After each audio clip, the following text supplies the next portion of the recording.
ठाणे महापालिकेच्या वतीने आयोजित करण्यात येणाऱ्या मॅरेथॉन स्पर्धेच्या पार्श्वभूमीवर महापौर शर्मिला पिंपळोलकर यांनी पदाधिकारी आणि अधिकाऱ्यांसमवेत आज मॅरेथॉन मार्गाची प्रत्यक्ष पाहणी केली।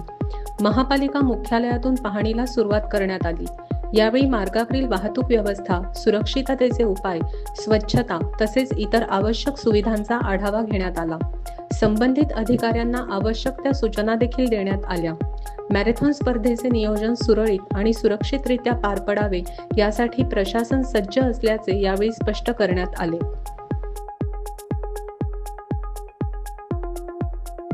मला वाटतं 32वी मॅरेथॉन स्पर्धा ठाणे महानगरपालिकेने आयोजित दरवर्षीप्रमाणे केलेली आहे आणि 7 वर्षानंतर पुन्हा एकदा मॅरेथॉन स्पर्धा होत आहे आणि त्या अनुषंगानेच मला वाटतं ज्या रस्त्याची पाहणी दौरा असतो तो पाहणी दौरा करण्यासाठी आज आढावा आम्ही दौरा घेतला होता आणि त्या अनुषंगाने क्रीडापटूंना जे रोडवर आपले धावणारे क्रीडापटू आहेत त्यांचे वैद्यकीय तपासणी, त्यांना लागणारं पाणी, एनर्जेटिक असे ड्रिंक जे अवेलेबल जागोजागी हवे आहेत अशा 55 जागा आहेत जिथे या व्यवस्था आपण केलेल्या आहेत।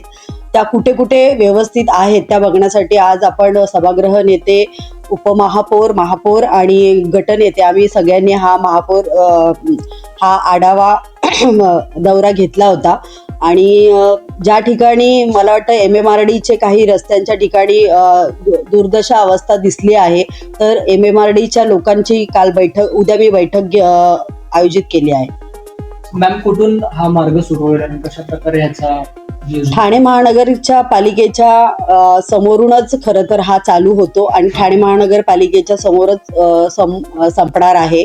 पण मला वाटतं कळवा हा लास्ट स्टॉप आहे, पण कळव्यावरूनच शेवटी महानगरपालिकेच्या समोरच तो संपणार आहे।